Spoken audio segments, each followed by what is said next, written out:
Much has been written about the impact of tariffs and the costs they impose on Americans. Most of that has been speculative. Now, new data make clear just how high those costs actually are.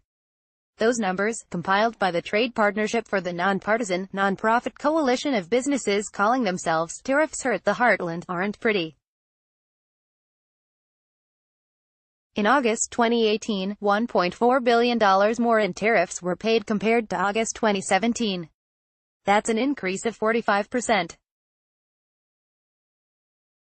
And, of course, it doesn't count the added costs of retaliatory tariffs, or of buying more expensive domestic products and materials to avoid tariffs. In Michigan, tariff costs tripled from 2017, and cost the state $178 million. Many other states saw tariff costs more than double, including Texas, Illinois, Alabama, Oklahoma, Louisiana, and West Virginia. In August, steel tariffs alone cost U.S. companies an additional $475 million for products and materials that had been duty-free.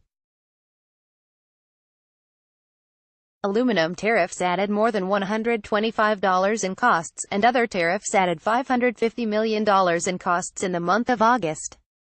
That is not some abstract prediction, but dollar amounts that are already having serious impacts on business of all sizes and the consumers who have to pay more for products.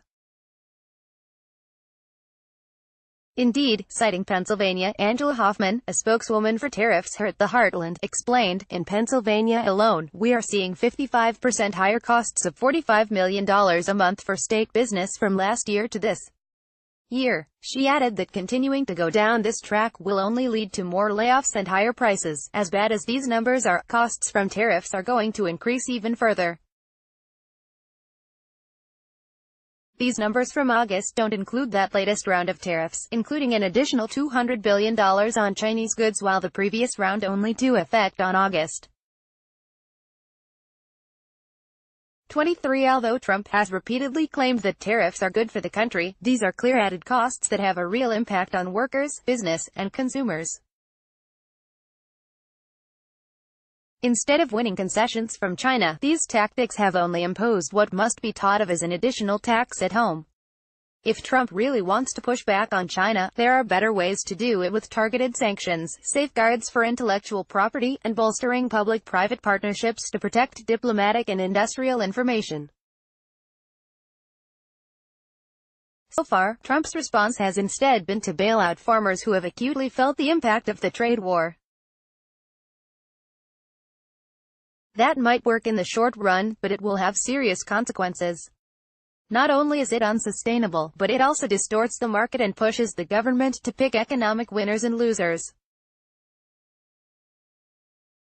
Tariffs are hurting business and consumers and likely doing irreparable damage to trading networks, jobs, and American industry. Now that we know just how many millions of dollars they are costing states, it's time to reconsider these policies.